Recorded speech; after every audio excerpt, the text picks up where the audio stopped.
E no fim das contas, o único critério de veracidade é a experiência individual. Mas só tem acesso à veracidade da experiência o sujeito da experiência, o cara que vivenciou aquela experiência. E esta é, vamos dizer, a minha teoria da testemunha solitária. O único conhecimento que é absolutamente certo, tirando as verdades universais formais, tá certo?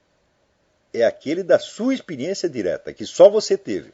Por exemplo, a testemunha de um crime. Eu vi um sujeito matar o outro. Quem mais viu? Mais ninguém, só eu. Eu não posso provar a veracidade do meu testemunho, mas também não posso escapar dela. Então, só eu sei aquilo lá.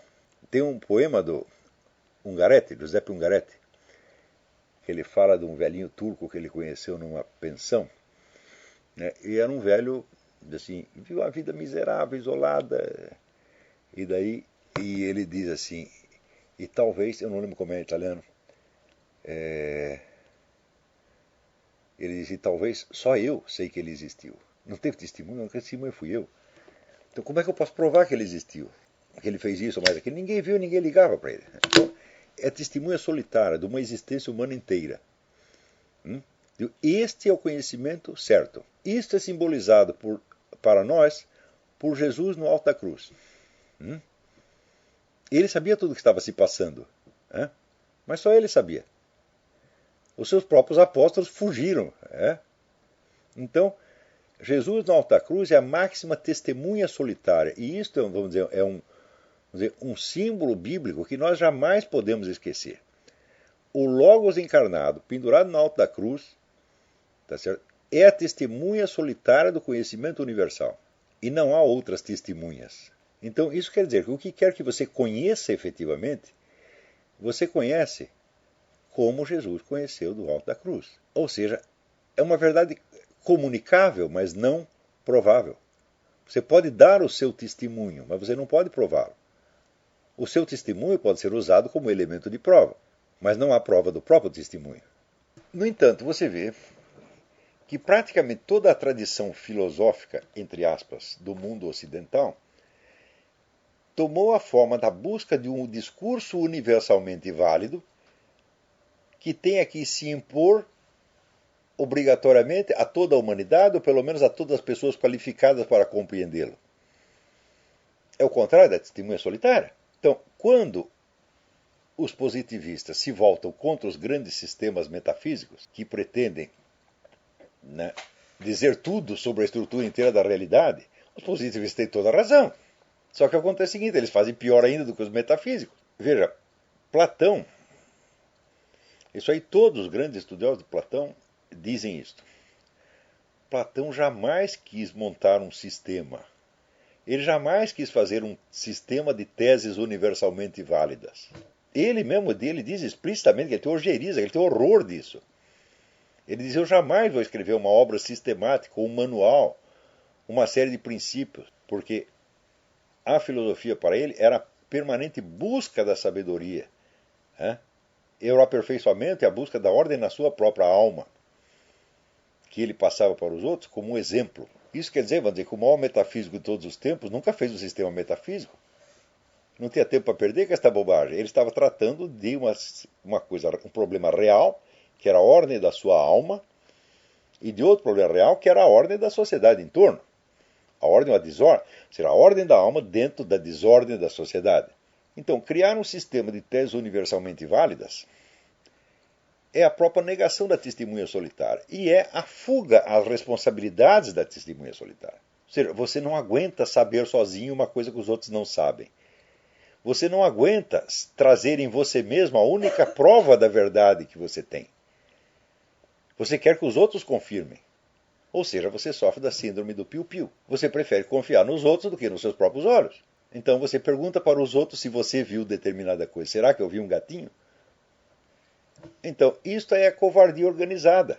Platão tinha plena consciência da situação da testemunha solitária, porque ele tinha visto a testemunha solitária na pessoa de Sócrates.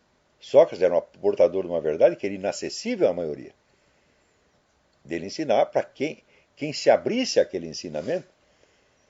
Então, Sócrates ensinava, mas Sócrates podia provar aquilo que está dizendo de jeito nenhum. Tanto não podia provar que as partes mais altas e mais importantes do ensino eram transmitidas sob a forma de narrativas míticas e não de teorias que pudessem ser discutidas. Então, a testemunha solitária chega ao ponto de ser tão solitária que os outros a matam para desaparecer com o seu testemunho, sumir com o seu testemunho. Ou seja, a coletividade, ela nega a verdade que está no testemunho da testemunha solitária. Então chega um dia na vida em que você vai ter que fazer a seguinte escolha.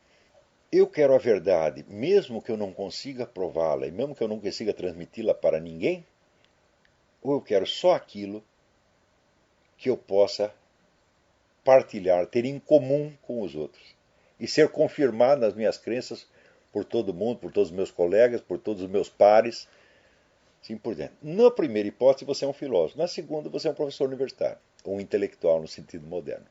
Isso aí, vamos dizer, é também uma outra coisa que é uma tensão insolúvel. Porque algo da participação tem que existir, senão não existe comunicação.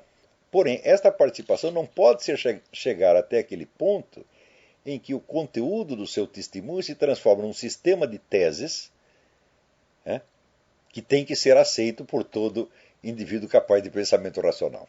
Tá certo? Quer dizer, não é próprio da sabedoria ela poder se cristalizar em fórmulas. É por isso que Deus jamais passou doutrina nenhuma. Você vai lá ler a Bíblia. Na Bíblia o que tem? Você tem histórias, você tem mandamentos, você tem conselhos, você tem mitos, você tem poemas. Você não tem uma afirmação metafísica. E quando os caras tentam extrair daí um sistema de teses, criando uma teologia, começa a controvérsia que já dura 2000 anos. E nas controvérsias, se você lê a história dos concílios, por exemplo, e dos vários cismas, você vê que muitas vezes os caras tentavam resolver as suas divergências na porrada. Ou seja, os teólogos se esmurravam uns aos outros. Por que você esmurra uma pessoa? É no desespero, né, de ver que ela não aceita as suas provas, que para você são universalmente válidas e obrigantes. Eu digo, mas se é tão obrigante para mim, por que não é para ele? Daí você não aguenta isso e você sai na porrada.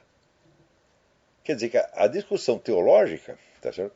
Ela esbarra em dificuldades intransponíveis, porque o discurso universalmente válido, lamento informar, não existe.